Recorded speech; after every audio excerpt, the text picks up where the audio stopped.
자, 이어서 설명해 봅시다.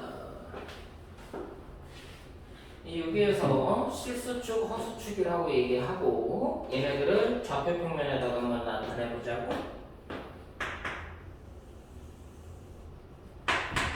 X축이 있을 거고 Y축이 있을 거고 A가 있을 거고 B가 있을 거고 여기 좌표가 이제 뭐가 되는 거야? Z를 나타내는 위치가 되는 거야. 그럼 Z는 이 위치를 뭐라고 쓰는 거다? A, B라고 나타내기도 하고 A 더하기 BI라고 나타내기도 한다. 그럼 여기에서 선생님 허수는 크기가 없다면서요 라고 얘기했지만 이제 B가 0이 아닌 경우에 문제 얘가 이제 허수가 될 텐데 우리가 크기를 나타낼 때 뭘 이용하지? 크기를 나타내는 기호가 있어요. 뭔가요? 크기요? 크기를 나타내는 기호. 실수의 크기를 나타내는 기호. A의 크기. 절대값. 맞아요. 실수 A의 크기. 이거를 절대값 비율을 이용해서 나타내요. 근데 이 크기라기보다는 어떻게 보면 거리 개념이지. 실제로는 이거는 거리 개념이다. 자, 절대값 A의 정의가 뭐죠? 절대값 A. 수직선을 위해서 수직선에서 A와 0 사이에 떨어집니다. 0 기준점으로부터 A까지의 거리 이걸 보고 우리가 절대값 A라고 나타내지. 자, 그러면 이거는 누굴까? 절대값 A-B. 수직선은 A에서 B까지. 그치? 수직선에서 A와 B 사이의 거리. 수직선에서 A라는 애와 B 사이의 거리가 된다. 자, 그럼 여기에서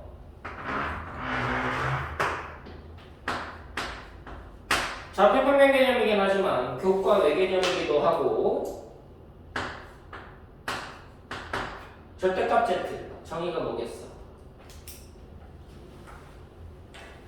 평면을 위해서 Z와 원점 사이. 맞습니다. 얘는 지금 평면에다가 나타내기 때문에 좌표 평면에서 원점과 Z 사이의 거리를 나타내는데 이게 교과 외라고 얘기를 해. 왜? 교과서에서 안 다루니까. 그럼 실제 교과서에서 안 다루느냐? 바로 단지 고1 때 안 다루는 것뿐이야. 고1 때 여기가 안 나오는 거고 고3 이제 기하 벡터라는 파트를 가면은 벡터라는 부분에서 얘를 써. 그래서 실제로는 교과 내에 들어가 있는 거다. 교과 외가 아니라 교과 내 개념이다. 단지 이거를 다른 방식으로 설명을 하는 거지. 그럼 얘네들 거리는 3분의 길이 얘가 되는 거니까 이 길이는 뭐를 이용해서 나타내는 되지?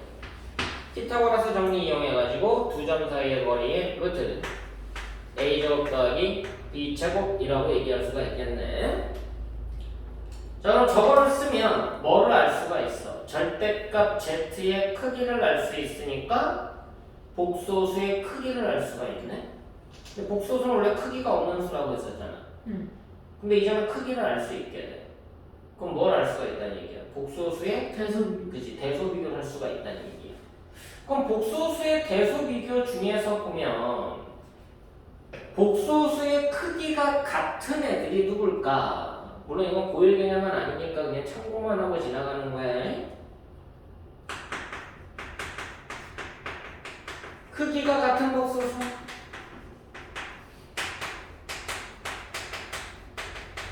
그럼 뭐겠어? 원점으로부터 거리가 같은 복소수 맞아 안 맞아? 그럼 그게 원점으로부터 같은 거리에 있는 좌표들을 뜻하는 거네.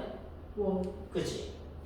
이건 결국은 원 위의 점이 된다라는 말로 이해를 해야 돼.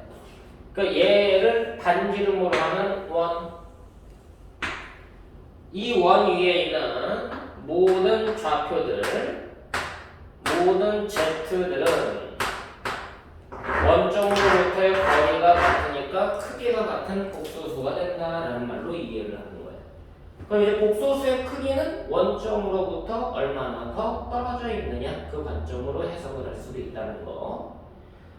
여기 관련돼 가지고는 좀 다른 내용으로 확장을 해가지고 설명도 하는데 그건 아직은 좀 설명하기 어려운 파트라 아직은 얘기를 안 할 거고요. 저기 관련돼 있는 도형이론하고는 나중에 극좌표라는 부분에서 좀 설명하는 시간이 또 따로 시간을 갖게 될 거야.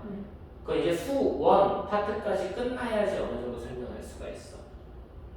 수학 원을 안 하게 되면은 그 부분까지는 설명이 어렵다. 여기까지는 일단 참고사항으로 지나가면 좋겠고.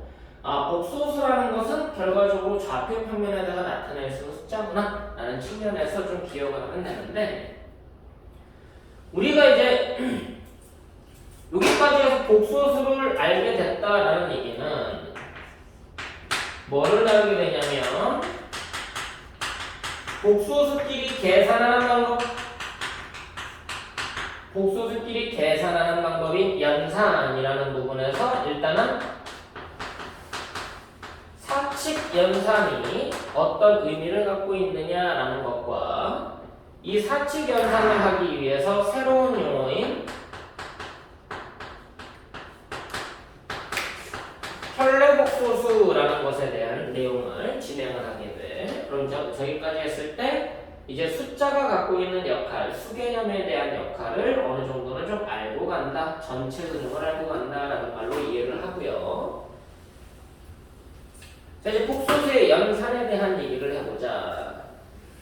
실수의 연산하고 좀 다른 개념이 돼서 일단은 첫 번째로 우리가 혈례복소수에 대한 이해를 먼저 해야겠지.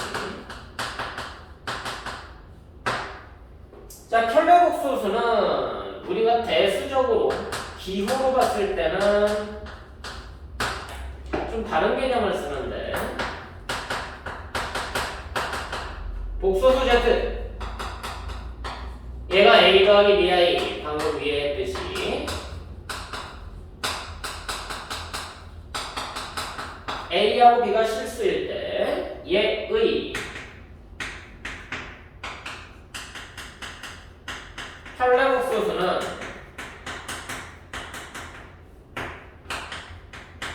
기호로 뭐라고 나타내느냐 Z바라고 이제 짝대기를 그려서 나타내지 Z바라고 읽고요.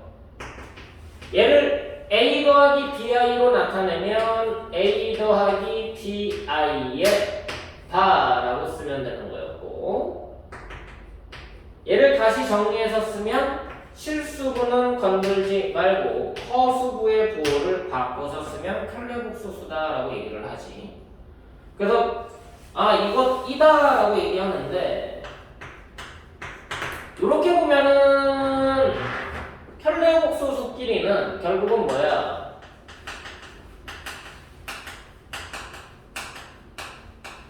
허수부의 부호가 반대구나라는 말로 쉽게 그냥 기호 상황으로 이해할 수는 있어. 근데 이게 정식이 아니라 아까 했던 교과 외 내용을 예전엔 있다가 지금 없어진 거라 그 내용을 이용을 하면 혈례복소수의 정의가 살짝 달라진다. 얘가 A, B로 나타내면 얘는 누구니까? A, B니까 얘네 둘은 실수축과 허수축을 이용해서 표현을 해보면 허수축, 실수축 실수부는 같고 허수부의 부호가 반대인 관계가 얘가 Z고 얘가 Z의 켤레복소수가 되는 거였어. 그럼 이제 이쪽으로 설명하면은 뭐라고 얘기를 해야 돼? 켤레복소수는 실수축에 대하여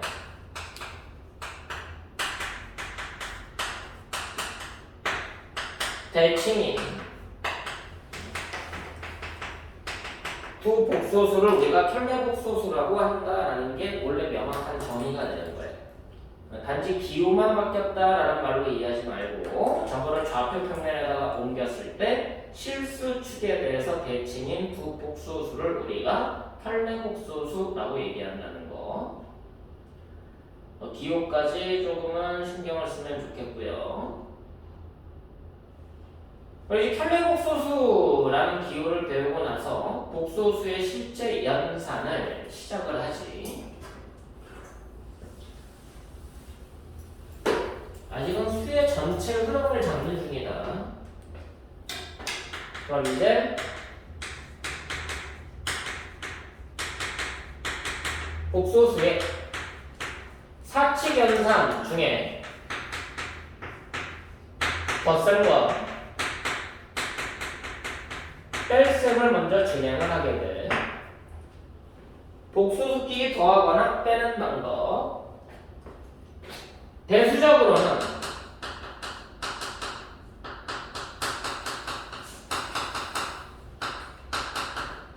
실수부끼리, 허수부끼리 더하고 빼면 된다라는 말로 이제 설명을 하지. Z1 A 더하기 BI, Z2 C 더하기 BI 단 A, B, C, D 이 네 개는 실수일 때 첫 번째 Z1과 Z2를 더해봐라. 그럼 대수적으로는 A 더하기 BI와 C 더하기 DI가 더해지고 덧셈 뺄셈 성질에 의해서 교환 법칙이 적용이 되고요. 실수부끼리 계산하고 허수부끼리 계산해서 정리하면 된다라는 성질을 갖고 있지. 자, 여기에서 이제 뭐까지 같이 가는 거야? 켤레복소수가 갖고 있는 덧셈 뺄셈에 대한 성질까지 같이 가. Z1과 Z2를 계산한 전체의 켤레복소수를 확인해봐라. 어떻게 되겠니? 여기에 켤레복소수는 얘의 켤레복소수고 결과적으로 얘의 켤레복소수고 얘의 켤레복소수니까 어디? 허수부의 부호가 반대인 복소수가 된다. 그럼 뭐야? A 더하기 C와 마이너스 D 더하기 D의 I가 되겠네요. 자, 이걸 다시 역으로 추적을 해보자. A 더하기 C와 마이너스 BI 마이너스 DI가 되니까 다시 교환 법칙에 의해서 A 마이너스 BI와 C 마이너스 DI로 만들어질 거고, 그럼 얘하고 얘는 누구의 켤레복소수였던 거야? Z1. 그치? 각각의 켤레복소수였던 거야. 그럼 결과적으로 뭐야? Z1과 Z2 전체의 켤레복소수는 각각의 켤레복소수의 덧셈과 같게 된다. 이게 이제 대수적인 기능. 뺄셈도 똑같은 기능이니까 굳이 다시 설명할 필요는 없겠지. 뺄셈도 똑같은 기능이다. 여기가 뺄셈으로 바뀌면 여기가 뺄셈으로 바뀌고 얘가 뺄셈으로 바뀌고 뺄셈으로 마찬가지 켤레복소수의 성질 또한 고스란히 승계가 될 거야. 그럼 이제 여기가 뺄셈으로 바뀌고 여기는 덧셈으로 바뀌고요. 여기는 그대로지만 여기가 이제 부호가 반대가 되죠. 그럼 이제 여기서는 마이너스를 묶어내서 C 빼기 DI라고 하면은 결과적으로 뺄셈에 대한 켤레국소수 각각의 켤레국소수와 같게 된다. 그치? 자, 이게 이제 대수적으로 설명을 했다면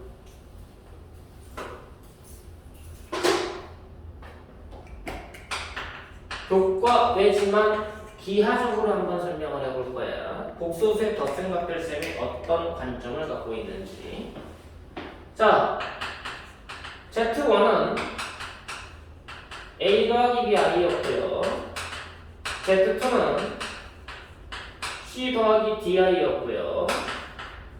Z1과 Z2의 합은 A 더하기 C와 B 더하기 D의 I가 됐었습니다. 자, 다시 이거를 다 좌표로 하고 얘는 뭐가 되는 거니? A, B C, D 얘네들을 더했더니 뭐가 된 거야? 얘가 된 거지. A 더하기 C, B 더하기 D가 되는 얘기야. 되셨나? 자, 이게 무슨 의미를 갖고 있느냐, 좌표적으로. 예를 들어볼까? Z1이 1 더하기 2i, Z2를 2 더하기 i라고 한번 보자. 그럼 Z1 더하기 Z2는 3 더하기 3i가 된다는 얘기고, 이걸 좌표로 해석해보면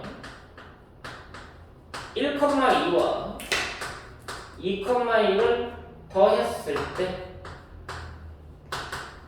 3,3이 된다는 설명을 할 수가 있겠네. 숫자 계산한 것처럼 보이지만 좌표를 이용해서 나타내보면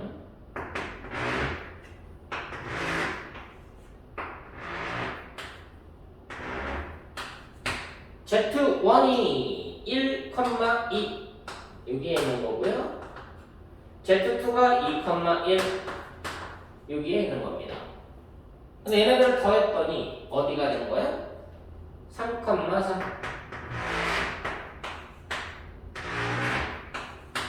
더했더니 여기로 갔어. 자, 무슨 관계?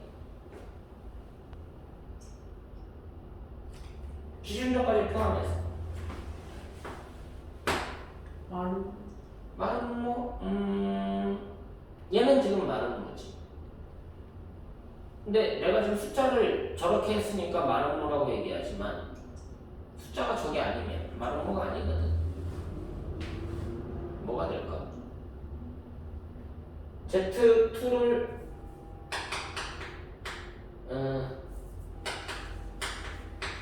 요거라고 보면 어떻게 될까요? 여기가 Z2가 되잖아. 맞니? 그럼 여기가 이렇게 바뀌니? 그럼 Z1 더하기 Z2가 여기가 아니네? 4,3이니까 여기가 되네요. 그럼 요 4개도 말은 뭐야?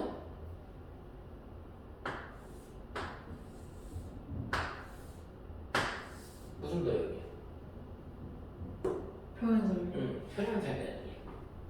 결국은 얘와 얘의 합은 뭐라고 표현하는 거야? 얘네들의 덧셈이라는 얘기는 원점 Z1, Z2에서 OZ1과 OZ2를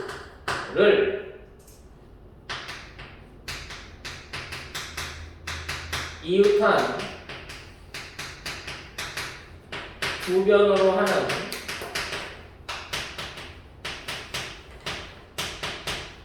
평행사 변형을 찾으셔야 돼.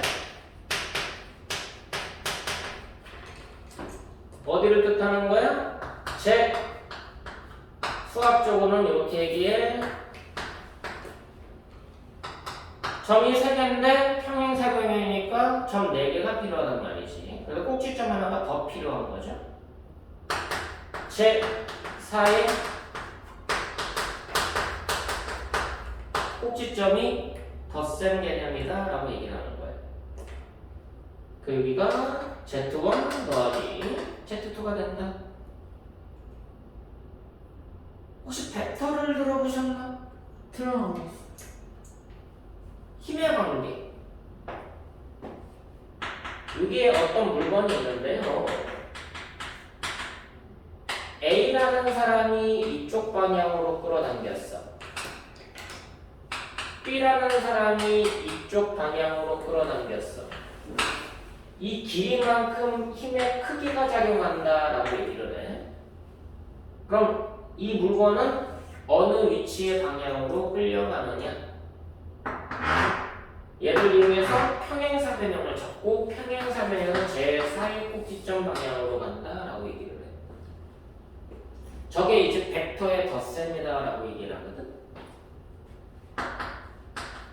이거를 벡터의 덧셈.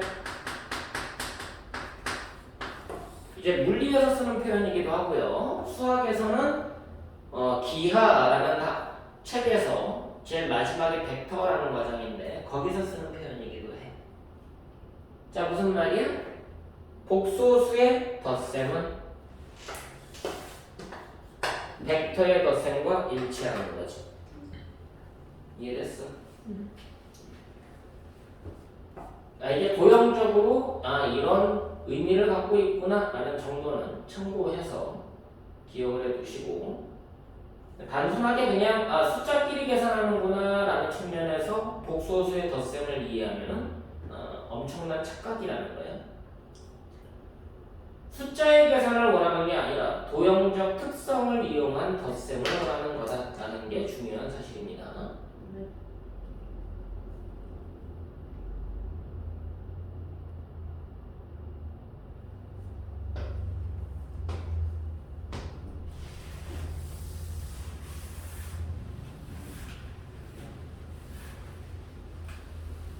두 번째 내용은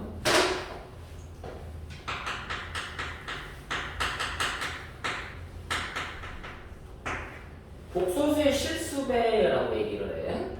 보통 사칙연산을 하면은 덧셈, 뺄셈, 곱셈, 나눗셈 4가지 규칙을 가진 계산법, 덧셈, 뺄셈, 곱셈, 나눗셈에 대한 얘기만 진행을 하는데, 우리가 이제 중학교 때도 마찬가지지만 중학교 때는 저 표현을 잘 사용하진 않아요. 근데 고등학교 때는 저 표현을 적극적으로 사용을 해. 그냥 곱셈과 실수배라는 개념이 조금 달라.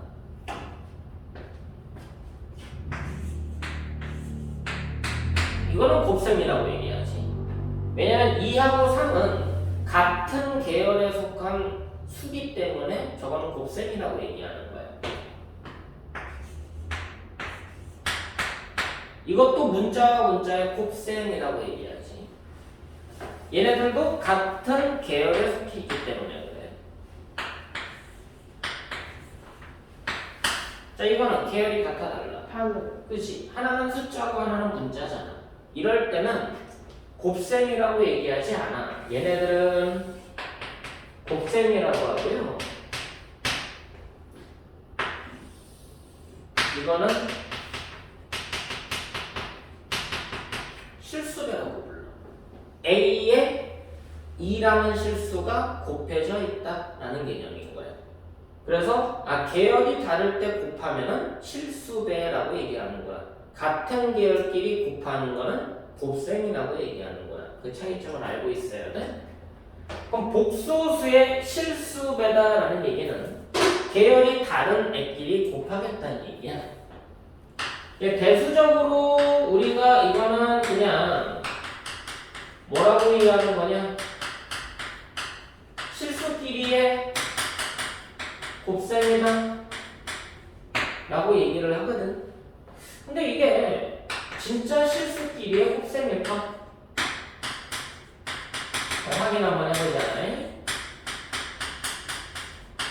Z1을 A 더하기 BI라고 놓고요. 그래서 A하고 B는 실수라고 할 거고, K라는 또 다른 숫자를 등장시킬 건데, 얘도 이제 실수일 때, 복소수의 실수배 무슨 얘기야?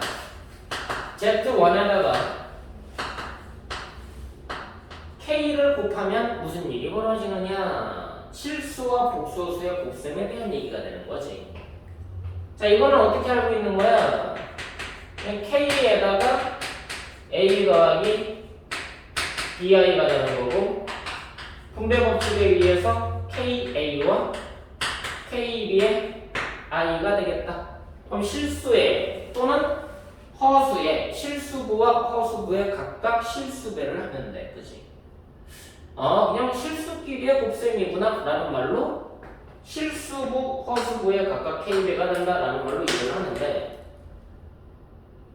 이거를 어떤 개념으로 보면은 좀 달라지니? K에다가 뭐가 곱해진 거야? A, B가 곱해진 거지? 그랬더니 뭐가 된 거야? KA, KB가 됐네. 도형으로 보면은 이 개념이라는 거지. 자, 이거를 좌표평면에다가 옮겨서 해석을 해보자. 이게 과연 무슨 뜻일까? 예를 들어 3배의 Z를 구할 건데요. 3배의 Z를 1 더하기 2i라고 한번 놔볼 거야. 그럼 계산하면 3 더하기 6i가 되는 거니까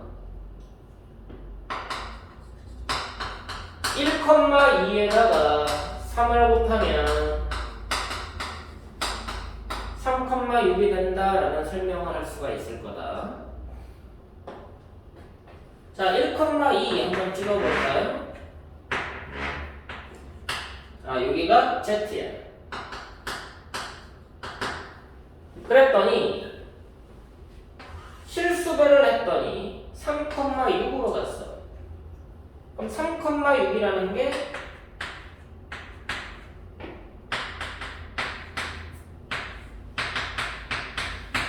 이쪽에 있겠나요?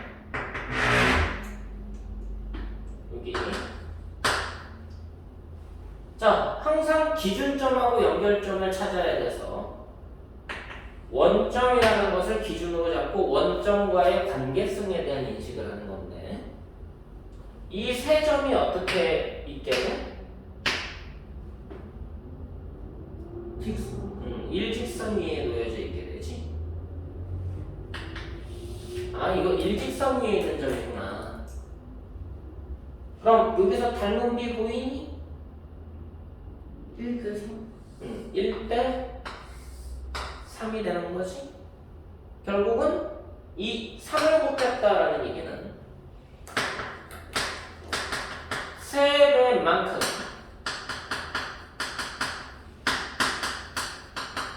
원점으로부터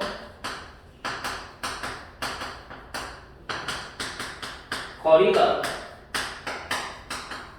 증가했다라는 말로 이해를 하는 거예요. 자, 이거를 요거랑 요거를 보면 무슨 도형이 되는 거니까? 저 무슨 도형이 되니? 정확해. 얘랑 얘.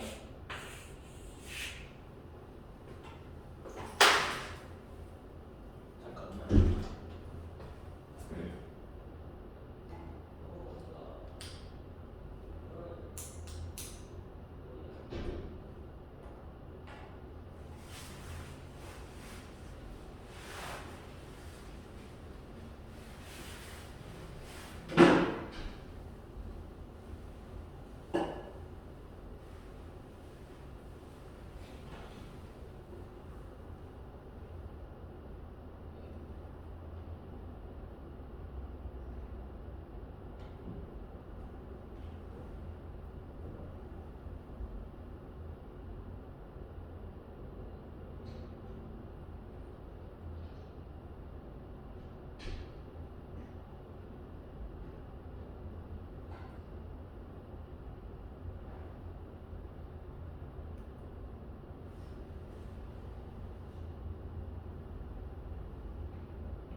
무슨 도형이지?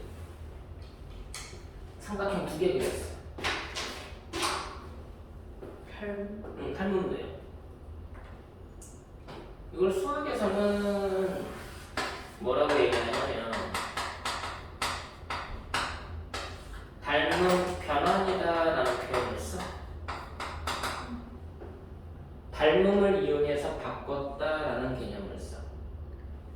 이거를 좀 쉬운 말로 하면은 이렇게 얘기를 하죠. 확대 또는 축소를 이용해서 움직였다. 확대 또는 축소를 이용해서 이동했다라는 표현을 쓰는 거예요. 저걸 영문으로 얘기하면은 프로젝션이라고 얘기합니다. 프로젝션.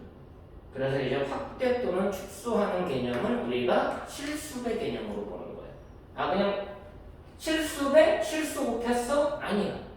대수적으로 그냥 실수 곱했네, 2 곱했네, 3 곱했네 그 개념이 아니라 도형적으로는 2배만큼, 3배만큼 확대했네, 2분의 1 곱했네, 2분의 1배 축소됐네 그 개념으로 가는 거야. 이해됐어? 그래서 실수배라는 게 곱셈에서의 약간 좀 다른 개념이다 라고 이해하시면 되고, 이게 도형으로 보면은 확대되거나 축소되는 개념이구나 라는 설정으로 컨셉을 잡고, 자 그러면 이제 복소수에 실수배까지 하고 나면 곱셈하고 나눗셈에 대한 계산이 남죠.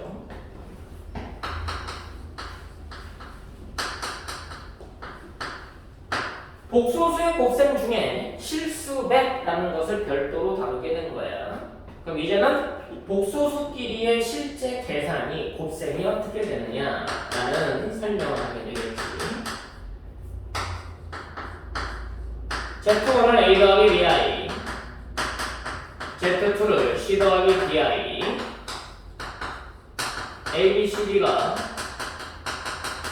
실수일 때, 자, 곱해보자. Z1과 Z2를 곱해보자. 어떻게 될까요? 대수적으로는 곱셈 공식에 의해서 전개를 해주는 거였어. 그럼 이제 분배 법칙을 쓰면 대수적으로는 분배 법칙이다.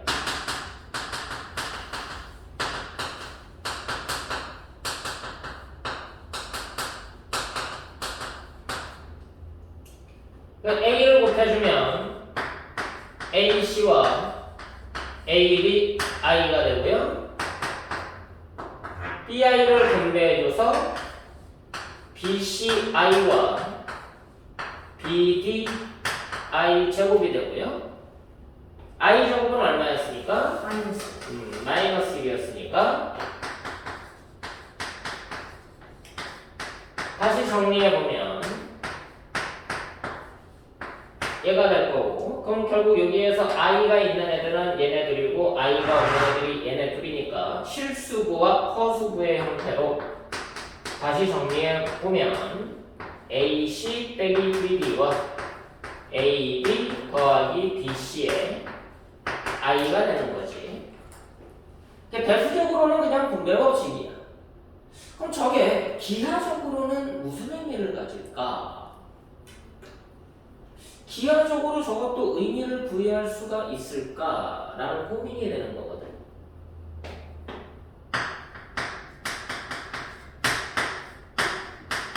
기하적 의미가 복소수의 곱셈에 가는 뭔지 참고로만 살펴보자. 저 부분은 고등학생들도 어려워하는 형태 중에 하나니까. Z1을요 1 더하기 루트 3 i라고 할 거고요. Z2를 루트 2 더하기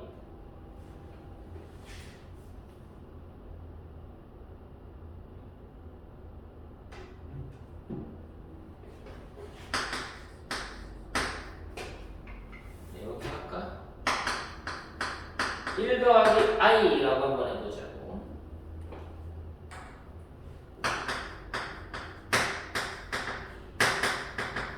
좁혀보자. 뭐가 일어나나? 1 더하기 루트 3 i와 1 더하기 i가 곱해질 거고요.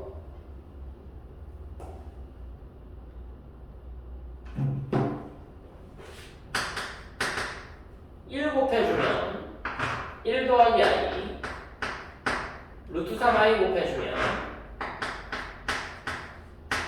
루트 3i에 루트 3i 제곱이 되고 얘가 마이너스 루트 3으로 바뀔 거야. 실수부 정리해주고 허수부 정리해주겠습니다. 이렇게 된다는 얘기네. 선생님, 이게 도형적으로 무슨 의미가 있나요?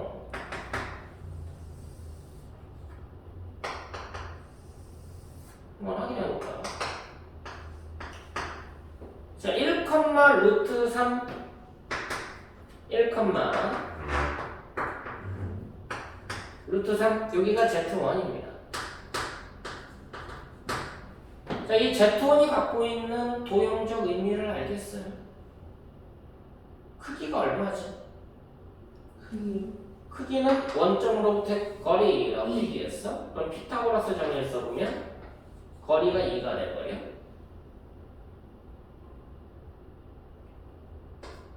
여기가 1이고 여기가 루트 3이 돼버리지. 그럼 이게 정삼각형의 절반 개념이죠? 응. 그럼 여기가 몇 도가 되는 거야? 60. 여기가 60도가 되는 거야. 아, Z1의 특징은 크기가 2고 여기가 60도구나. Z2 한번 표시해볼까? 1, 1 좀 크게 그리지 않니? 너무 작게 그려서 좌표를 너무 작게 찍었어. 1이 여기 있고요. 루트 3은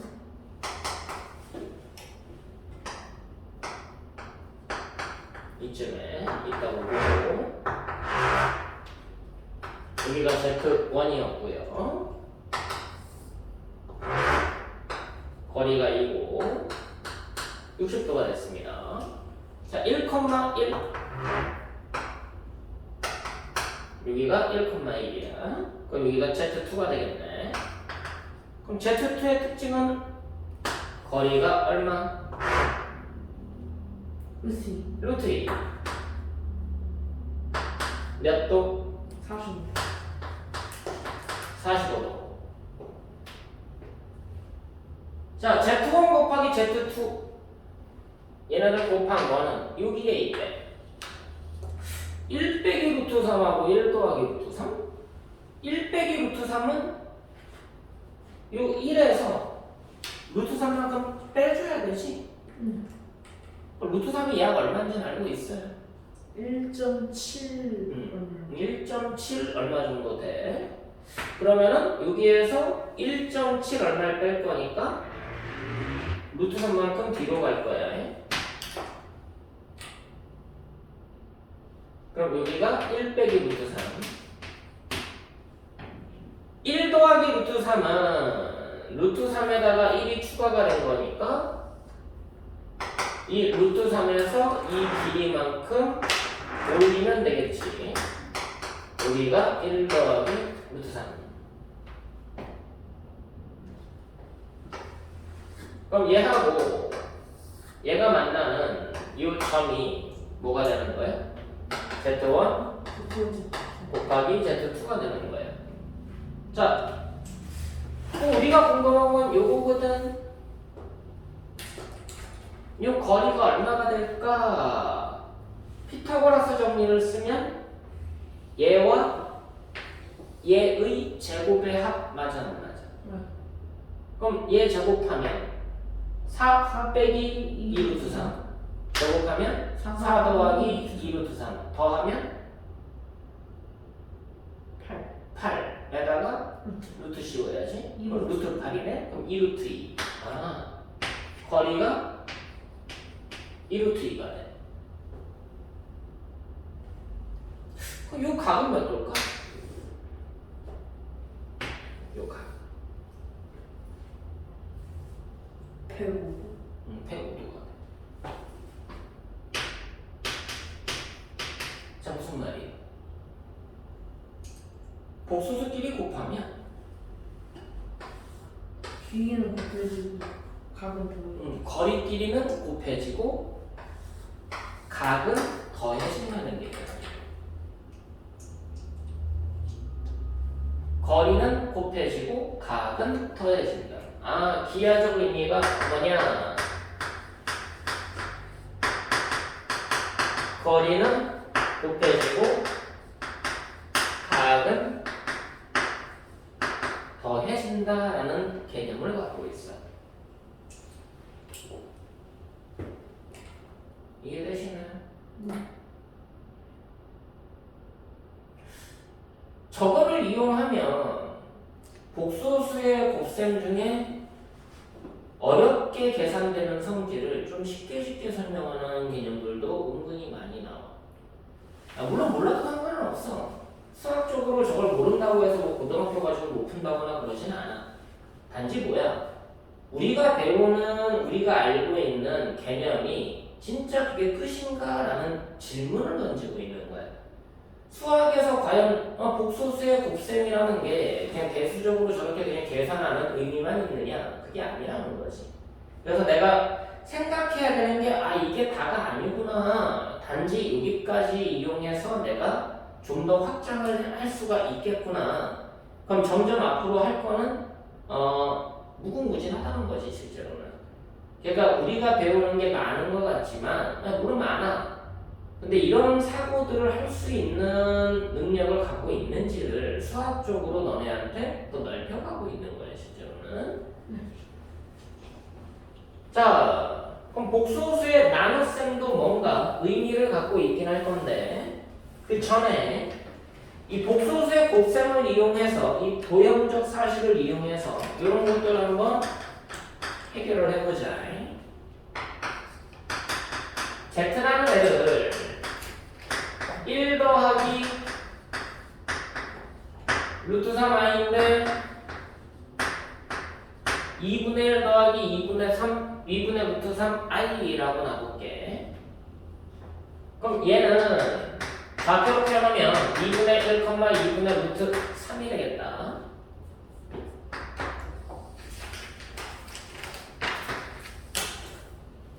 좌표 표면을 다 찍어보시면요.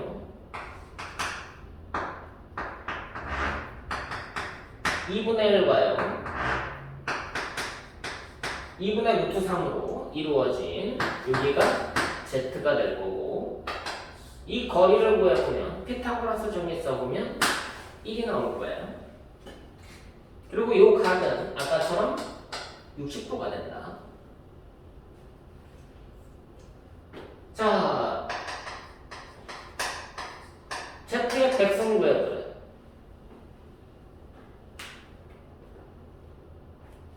Z를 100번 곱하래. 그럼 실제 거듭 제곱을 할 거냐 이거지. 그건 아니라는 거야. Z를 100번 곱한다라는 얘기는 거리가 100번 곱해져. 100번 곱해 100제곱. 그치? 100제곱이라고 봐도 돼. 똑같은 게 곱해지는 거니까. 거듭 제곱 개념이라. 그럼 요 1이 100번 곱해져. 1. 그럼 1 되는 거지. 그럼 거리는 얼마가 되는 거야? 1이 된다. 각은 몇 번 더해져? 100번. 100번 더해져. 자, 무슨 말이에요? 계속 회전한다는 얘기지. 이 60도는 몇 번 더해지면 제자리로 돌아와? 6번. 그치? 6번 더해지면 한 바퀴가 되는 거잖아. 그럼 여기에서 한 번 더 더하면 120도가 되는 거 맞니? 네. 그럼 원을 그리는 거야. 그럼 얘네들이 다 크기가 같은 복소수들이니까. 그럼 120도에 관련되어 있는 거는 여기겠다. 그럼 얘가 뭐가 되는 거야? Z를 2번 곱한 거야. 그 다음에 60도 더하면은 여기가 60도니까 여기에 Z의 세제곱이 있는 거고 그럼 Z의 4제곱은 다시 또 얘의 연장선이 60도니까 여기가 Z 4제곱이 되는 거고요. Z 5승은 여기가 되는 겁니다. 그럼 Z 6승은 여기가 Z 6승이 되는 거죠. 자, 여기 Z 6승의 좌표가 뭐니? 거리가 1이라고 했으니까 1,0 맞아요. 맞아요. 그럼 이 표현이 뭐야? Z 6승은 1이 된다. 그럼 아까도 얘기했듯이 복소수가 갖고 있는 거듭제곱의 규칙은 6개가 반복성을 갖고 있겠네? 6개의 규칙을 갖는다라는 말로 이해를 하면 결국은 우리가 원하는 거는 이 100이라는 숫자가 이 6개 중에 하나라는 얘기야. 맞지? 그럼 저 6개 중에 저 100이라는 애가 갖고 있는 애는 누구냐? 6으로 나눈 나머지를 찾으라는 얘기지. 그럼 6으로 나눈다라는 얘기는 나머지가 얼마 남니? 4 남는 거 맞니? 그럼 결국은 우리가 찾는 Z의 100승의 위치는 Z의 4승의 위치와 같게 돼. 그럼 Z 4승 위치는 어디 있는 거니까? 여기 있는 거고요. 그럼 얘는 Z하고 방향이 반대인 애잖아. 원점을 배워야지. 그치? 원점 대칭. 그럼 X좌표도 부호가 반대고 Y좌표도 부호가 반대가 돼서 요게 되는 거예요. 그럼 Z 100승은 좌표를 이용해서 나타냈으니까 실수부와 호수부로 표현하면 얘가 된다라는 설명을 할 수도 있는 거라고. 이해됐어? 복소수의 곱셈이 갖고 있는 의미가 도형적으로 거리 길이는 곱해지고 각 길이는 더해지는 기능을 갖고 있구나. 저게 어느 정도 도형적으로 이해가 되면 나눗셈도 도형으로 이해를 해요. 그러면 이제 나눗셈이 갖고 있는 것도 또 다른 기하적인 의미가 있겠구나라는 걸 상상을 하고 봐야 되고, 저렇게 숫자적으로만 보려고 했더니 거리하고 각을 이용해서 복소수를 계산할 수가 도형적으로 나타낼 수가 있겠다는 얘기예요. 그럼 그 거리하고 각을 이용한 표현은 수학 1이라는 파트에서 삼각함수라는 것을 배우고 나면 거기 가서 좀 더 자세하게 설명을 할 수가 있어. 그쪽 가면 또 다르게 해석이 되는구나. 그럼 이제 수학 1에서 삼각함수라는 것을 배운다라는 얘기는 거기는 대수학이나 기하학 개념이 아니라 삼각비는 기하학 개념이에요. 근데 물론 대수학 개념으로도 볼 수 있어. 비례관계에 의한 숫자이기 때문에, 새로운 숫자이기 때문에. 근데 삼각함수는 해석기하학에 대한 얘기야. 대수기하 또는 해석기하. 그래서 수학 1 파트에서 그 부분을 하고 나면 쟤를 해석기하적으로 설명할 수가 있게 돼. 그때 되면 또 다른 좌표 개념을 또 하게 될 거야. 그럼 여기에서 끝나는 개념이 아니구나. 이걸 수학적으로 조금 더 다른 고민을 할 수도 있겠구나 라는 것을 상상하고 가야 돼. 이해됐어? 단지 이제 고1 때 복수수라는 것을 배움으로 인해서 중학교 때와는 새로운 수개념을 배우게 되고 그 복수수가 갖고 있는 성질이 어떤 것들이 있는 건지, 그게 계산적으로 어떤 것들이 있는 건지까지 배우고 나서 그럼 이제 수개념이 이렇구나. 그럼 각각의 수들이 갖고 있는 규칙들을 좀 세분화시켜서 배우자라는 게 목적인데 지금 세분화시켜서 배웠지. 근데 안 배운 게 있어, 실질적으로. 세분화시켜서 배웠는데도 불구하고 그냥 암묵적으로 쓰고 있는 규칙들이 있어. 정수의 성질, 나머지에 대한 성질. 그래서 그 나머지와 몫이 갖고 있는 특이성들이 있거든. 거기에 대해서 수학자들이 많은 연구를 해요. 그거 가지고 이제 수체계나 수를 생각해야 되는 접근성에 대해서 거기에서 나와. 그래서 거기에 따로 정수론이라고 얘기를 해. 정수가 갖고 있는 특이성들에 대한 얘기를 좀 진행을 하게 될 거예요. 이제 전체적인 큰 틀을 봤으니까 그 다음에는 정수가 갖고 있는 특이성에 대한 얘기를 좀 진행을 하면 수를 바라보는 시야가 넓어져. 그럼 숫자가 갖고 있는 시야가 넓어지면 그 다음에는 식으로 그 얘기를 확장하게 돼 있어. 그래서 수와 식의 관계를 통해서 식 개념이 수 개념에서 어떻게 달라지고 있는지, 그러고 나면 이제 걔를 방정식, 부등식으로 개념을 확장을 하고요. 방정식, 부등식을 이제 도형으로 확장을 해서 함수 기능으로 확장하게 돼 있어. 거기부터가 해석학의 출발이야. 이해됐어? 근데 지금도 내가 해석학을 어느 정도 조금 보여주고 있는 거거든. 그지? 이제 대수라는 개념에서 해석학으로 넘어가기 위해서는 수 개념에 대한 이해가 올바르게 돼 있어야 돼. 그래야지 내가 사용할 숫자가 어떤 성질을 갖고 있고 걔가 갖고 있는 특징이 뭐고 그걸 이용해서 내가 어떤 계산을 하겠다가 머릿속에서 일목요연하게 잡히는 거라고. 이해되니? 네. 오케이. 그럼 대수학의 오늘 출발은 여기에서 마무리를 하고요. 다음 시간에는 이제 이 안에 있는 정수가 갖고 있는 특이성들에 대한 얘기를 좀 진행하게 될 거예요. 네. 여기까지.